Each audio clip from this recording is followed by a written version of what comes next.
you might want to pause this video and grab a drink of choice. I have a berry tea. It's piping hot, so ow.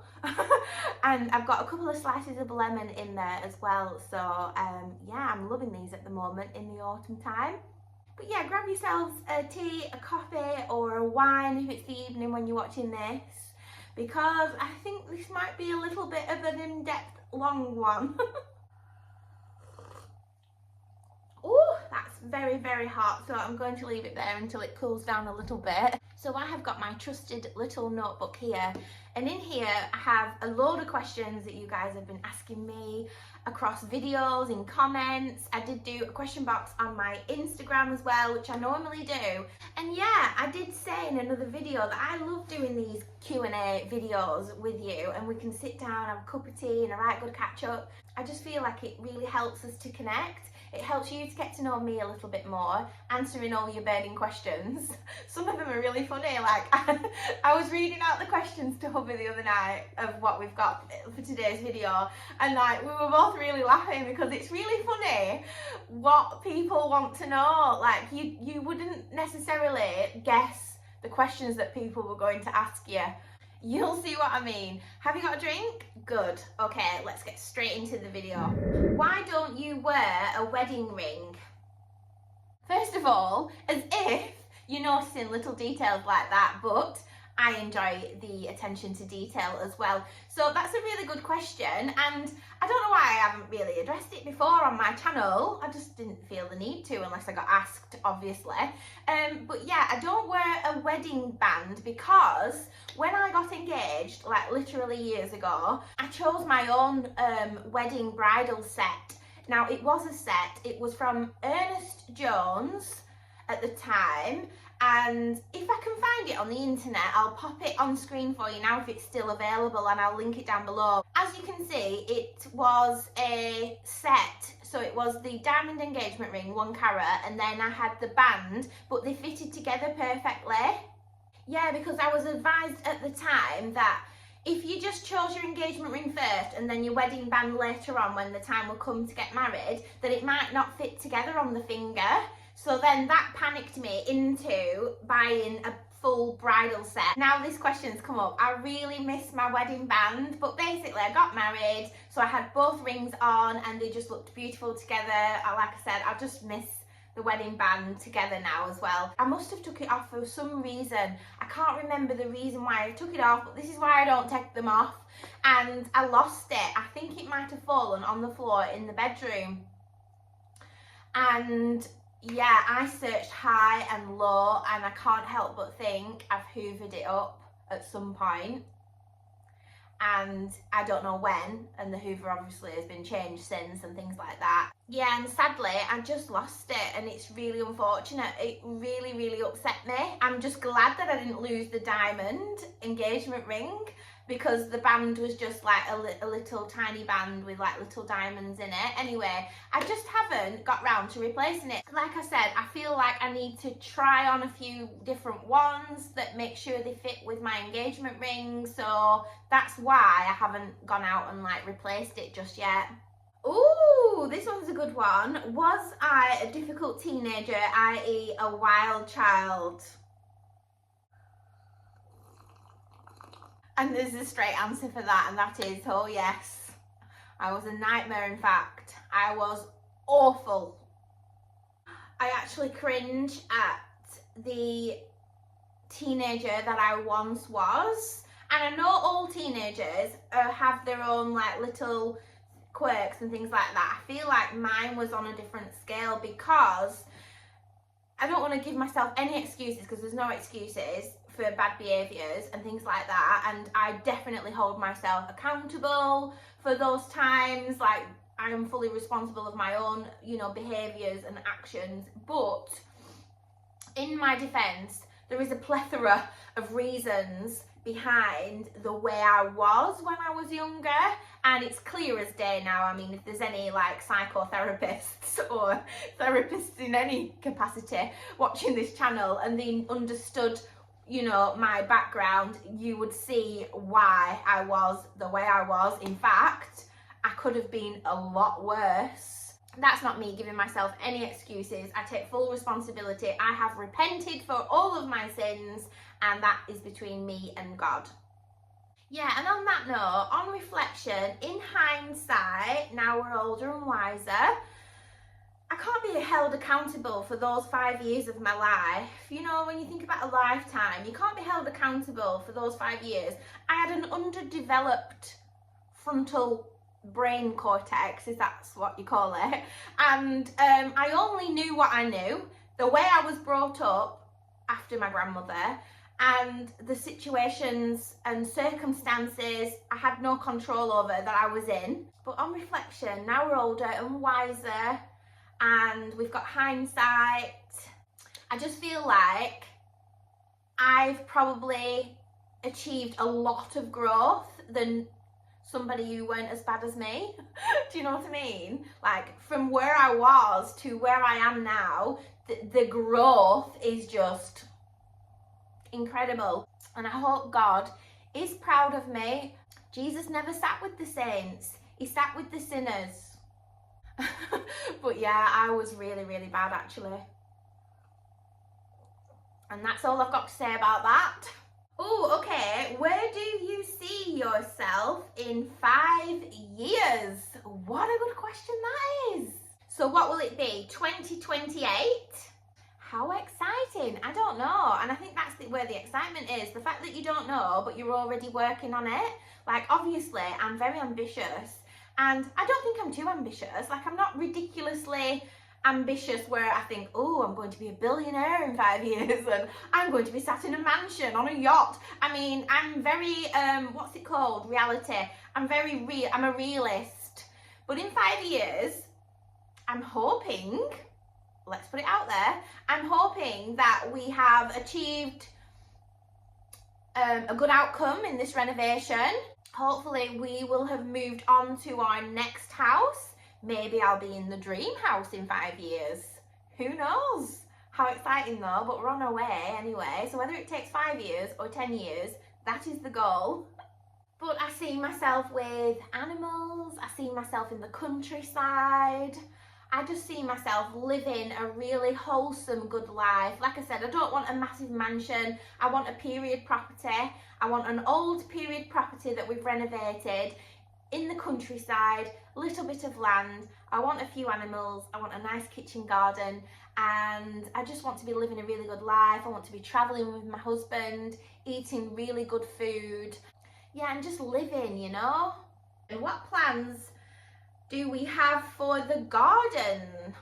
Okay, so we're not quite there with the garden yet. Obviously, we're trying to concentrate on inside the house where we're living, and then we will be moving on to the garden. I expect next spring, summer, we'll be possibly outside doing said garden. So we've got a garden that backs onto the woods, which is quite exciting, and I'm hoping for like festoon lights, maybe some lights in the trees at the bottom in the woods that'll light up, just so it highlights that woodland in the evening.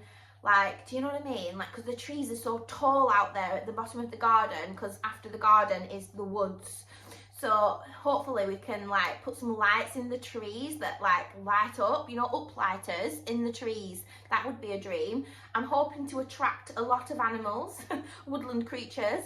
So I want bird feeders, I want like little hedgehog homes, things like that in the garden. I want it really, really wholesome. I want a really nice not decking, I want stone, but seating area, patio style. In the other Edwardian properties I've noticed have got such a good idea. They've put at the bottom of the garden, so it's kind of like in the woodland setting, and they've got little they're like little houses to sit in, and they're round, and they've got like proper slate roofs on them as well, little hobbit hut style things. I don't even know what they're called. Anyway, I'd like one of them at the bottom of the garden. I want fire pit vibes. Obviously, you all know that it's my dream to have a kitchen garden. However, it's not going to be possible in this house. We've not got the space to have raised beds and growing anything at all because of the positioning of the house and the setting, which is obviously in the woodland. It's just not going to work. It's expensive. It's a bloody expensive hobby, and I'm not quite there yet. So we're going to save that for the forever home, wherever that may be, whenever that may be. But yeah, we're just going to renovate it to a really good standard, really inviting for a family to just love and enjoy. We also have a courtyard as such, which wraps around the side of the property. At the moment, there is a carport there, so a raised carport and double gates, but I can't put my car on it because I'm just the worst at parking in driveways. And yeah, I've got a wonderful vision for a courtyard area at the side of the property. I'd like to open all them doors and off the kitchen and the lounge, and then we can come out. I want a little bistro area where you can sit and have breakfast and coffee, because you get the sun around that area in the morning. The morning sun is gorgeous. I want to decorate it with big antique vases and planters, and I want to frame the whole of the property all the way around the back and the bay window at the back as well with gorgeously big white hydrangea Annabelles. How nice would that be? I'll pop some inspo pictures here for you and you can dream away with me, but like I said, I romanticise everything, but we'll see what we end up with. We'll see what we can create. Does your hubby have any nicknames for you? So he calls me Dolly, like it's my name. He doesn't call me by my name, he calls me Dolly. So Dolly, Dolly, Dolly, Dolly, Dolly. And he's called me Dolly for years. And I think he's going to call me Dolly right up until I'm a little old lady, and he's going to be like, Dolly, shall we have a cup of tea and a biscuit? He also calls me Mary off The Secret Garden. I don't know why he does it right. He says I look like her, he says I have the same mannerisms, and yeah, he's called me Mary right from day dot, really. He doesn't call it me all the time, he only calls it me when I'm in a mood, when I've got them eyes on, I think. Is social media your paid job, and how did you get into it? Yes, it is a paid job, and I got into it slowly over time actually. And yeah, I grew my account back in 2015 when it was really easy to do so. Accumulated a lot of followers back then, and since then we've introduced like stories on Instagram. They never even had stories back then on Instagram, so that's just how long ago it was. I'm so happy I did it. Now we've got stories. When you try and explain how you make money to somebody who doesn't know social media like this, it's a bit of a minefield. I don't think people realise how much money there is to be made digitally. For example, when you tell people you do social media or you're a content creator, which the term I prefer, they think you don't work or you're just messing around. So I only have the one child, she's all grown up, and I'm not gonna lie, but empty nest syndrome is a thing, and I felt really lost. I started to feel really lost when Joelle was growing up. That's a whole different video probably as well, so we're not going to get into that, but I wanted to keep busy. What was I going to do with my life? We started doing the renovations, that keeps us busy, that's a separate income in itself. And then I set up my YouTube channel, not to make money actually, just for a hobby, just to document for the family and have the memories. Just having the memories on video like this is just priceless. You know, like people look back and they only have photos to look back on. We've got like literal videos. Joelle one day is going to watch me all day long if she wanted to, talking away on camera, having fun and laughing and smiling and joking, and I'm not going to be here anymore, and that she'll still have me. Basically, the home movies, aren't they? So yeah, that was 4 years ago now, and here we are on the second renovation, still documenting and other things. Obviously we've grown a little bit more as well. Now we do the vlogs, like, and you get to see a little bit more of an insight to me, which I find really strange. And so yeah, 4 years later, YouTube is one of my paid jobs. Next question, where in the northwest do you live? I'm from Liverpool. So I'm about 30 minutes from Liverpool. I love Liverpool. You know Bolton, it's not famous for much, let me tell you, probably its accent, but I'm not from Bolton, but Paddy McGuinness is from Bolton, isn't he? I'm right next to Bolton. And I just like to say I'm from Greater Manchester because it's just easier, isn't it? because the surrounding towns, nobody really knows them. And it's really funny how they're so close together. Like, you're 30 minutes away in Liverpool and you have an obvious accent. Manchester has an obvious accent and it's quite different to mine, and we're all like next to one another, but we all have different accents. It's really strange, isn't it?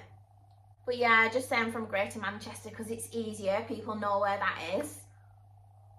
Next question, will you continue house renovations after this one? You've got beautiful taste and style. Oh, thank you so much. But yeah, we would love to continue renovating after this one. So we loved the first one so much, and we didn't know that we would. We were novices, we've never renovated before. We loved the first one so much, and that brought us to this second one. This second one we're loving even more because this one is a period property, and it is such a challenge because it's on a bigger scale than we've done before. So we saw this one as a challenge, and I'm just loving this one, you guys. I'm really loving this one, and I'm so excited to think about maybe the one after this one. Like, what will it be? I don't know. We'll have to wait and see. It's so exciting, isn't it? Okay, next question. What heating are we having in the fireplaces? Obviously, we restored all the fireplaces in this house. I feel like that's what's going to sell it. Restoring all the fireplaces in. They bricked every single fireplace up in this house. Every room in this house has a fireplace. Some of them are really grand as well. Anyway, we carefully knocked them all out and restored them all. If this was our forever home, then we would put in probably the fires stoves. I don't know what they're called. The fire burners, log burners. They're quite expensive though. They're also a lot of work. They're not for everyone. Like, if we were to put them in, it'd not only be an expense, we might not be able to sell it because people don't want the hassle, do they, of the fires and maintaining the fires. You've got to maintain the chimneys and the log burners. They make a mess. It's quite expensive. Logs are expensive, things like that. So what we're going to do is leave the fireplaces as they are. We're going to do the fireplaces without installing the actual burners themselves. And then we're going to sell it as is, just so people have the option to put those in if they want to. Because like I said, it's very expensive and it's something you would do in your forever home. Like, I don't want to spend that money if it's not my forever home. You know what I mean? I also got a comment on the renovation vlogs, I think, because I was talking about the floors, can't wait to get the floors down, and the stage we're at downstairs at the moment with the renovation. And somebody said, please tell me you are putting in radiators before you put the floors in. Of course we're having radiators. I don't know why it slipped my mind. I think I'm just getting ahead of myself. I'm just so looking forward to getting floors down and completing downstairs. It totally slipped my mind that radiators have to go in first. And after you commented that, I was sat with hubby chatting, and there's quite a lot of things that need doing before them floors go in. So yeah, I've just been getting ahead of myself, I suppose. But like I said, we've not done this before. We're novices. We've never put radiators in before. The piping's already all in. I think the person said it would be like a big fat fail. I mean, of course we're going to have a heating source in the house. But yeah, we're going to go for the cast iron, old vintage style radiators in this house, and you'll see that happening on the renovation vlogs. We're going to leave the fires open, and I'm just going to stack them with logs and things like that. We're going to dress them beautifully, and then when it comes to selling the house, we're going to say, obviously, everything's set up potentially to put your log burners in. Hi guys, sorry it's a little bit later, my battery died, I got really busy. It's now a few hours later and I've come back on to answer a couple more questions and finish this video. Oh, what a wholesome question. So this one says, if you had a business or a shop, what would it be? Oh, I would have a coffee shop. I would have all the ambience, I'd have jazz music playing, you know, like proper coffee shop ambience. It'd be decorated beautifully. We'd have all the tasty coffees and teas and cakes. And yeah, I think that's what I'd have because it's a really good business idea. Everybody loves coffee. It would be the place to go where everyone comes and catches up with one another. Everyone's in a good mood because they've got their coffee. Because I know I'm like that in the morning. Okay, this one's a good one. What job did you have before you did social media? So I was a travel agent throughout my 20s, And then as I was coming up to 30, I had like a midlife crisis, so to speak. And I thought, is this it forever until I retire? Like, is this what I want to be doing forever? I just don't know. Yeah, I had a big rejig of my life, because if anyone's going to change anything, there's only you that can do that. And I just thought, like, it's risky, but it's now or never. You know what they say, fortune favours the bold. And I decided to quit my travel career after so many years. I'd lost the passion for it at this point anyway, so it wasn't a loss, and I could possibly go back to it because I had a lot of experience in the field. So that was that. I thought, why not try something new? I went back to uni, and yeah, I went back to uni and got my degree in criminal justice. There's a but. Let me tell you what I learnt from 3 years and a degree in criminal justice. I learned that the criminal justice system is so freaking flawed, it's unreal. Like, the biggest criminals are the ones at the top. And by the time I'd finished the degree, I wanted nothing to do with any of it. And that's all I've got to say about that. So I graduated in 2017, and I'd already started building my social media from 2015, so with 2 years I'd accumulated quite a lot of followers at this point. I was also married by this point. So yeah, we decided to live a really old school traditional life where I stay at home looking after the family like they used to in the day, and hubby goes out to work for the family. And it's not for everyone, but it works for us, and we are all very happy in the family this way. When I was working 9 to 5, I was so stressed. I used to have to come home, do all the chores, do all the cooking, because hubby can't cook to save his life.